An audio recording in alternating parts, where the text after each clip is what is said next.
News Channel 7's Andrew Bartlane has been in Moscow all day for us. And how is the community reacting to obviously something that at this only a little more than 24 hours old at this point now, Andrew? Well, the information we've been able to gather from Moscow police, and we also spoke with Moscow's mayor, they tell us that there's no immediate threat to people in and around this area. But then they also add there's no suspect that they have or anybody in custody. So that's sort of some conflicting information of people that live in town or specifically live in this area. We talked to one house of neighbors, and they tell us all 6 are leaving early for Thanksgiving break. The crime tape next door communicates all Paige Carter needs to know. She's packed up early for Thanksgiving break. Yeah, I am. I really am. She's following the lead of her 5 roommates. They haven't really told us anything. That's kind of why everyone's leaving, because we don't know any information and we don't know if we're safe or not. A large police presence alarmed Paige Sunday morning. Police say 4 Idaho students are dead. Police have not released how they died. The scene is under investigation as a homicide. Last night was scary, sleeping in the house, and it was just like every little noise. I was like, is someone in the house? I would have thought this would have happened here and right next door. Moscow Mayor Art Betke says the investigation will take time. Betke described the scene as, quote, complicated, complex, and difficult. Betke listed possible scenarios that includes burglary gone wrong or a, quote, crime of passion. Speculating about motive and occurrence is premature at this point. Betke says the Idaho State Police will bring a mobile lab up to Moscow.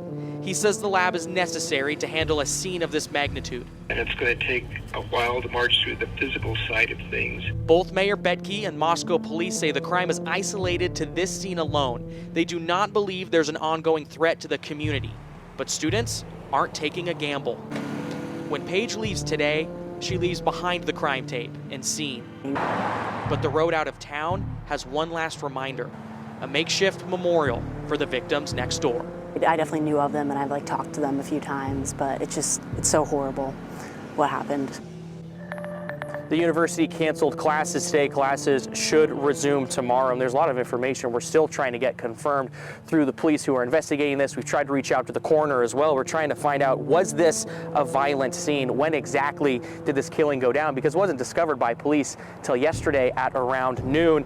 Then, of course, are they looking for a suspect? So there's a lot of information we're still trying to hammer out here, Brian. Yeah, and that's kind of one of the just fueling this speculation, a lot of rumors out there that they are looking for a suspect. They don't have a suspect.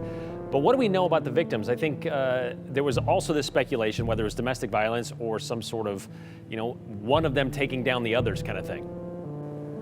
I think a lot of the information we're starting to learn now would suggest that all 4 people died are victims. We are looking to get this confirmed, continuously trying to get in touch with the captain at Moscow Police who is overseeing this investigation. From what we're learning right now, it looks like that is the situation. But again, we need to officially get that confirmed, Brian. That's what we're looking to do first thing tomorrow morning. Education president released a statement on the tragedy earlier today. It reads in part, news out of Moscow is absolutely devastating. On behalf of the Idaho State Board of Education and the Board of Regents of the University of Idaho, I offer our deepest condolences to the families and friends of the students who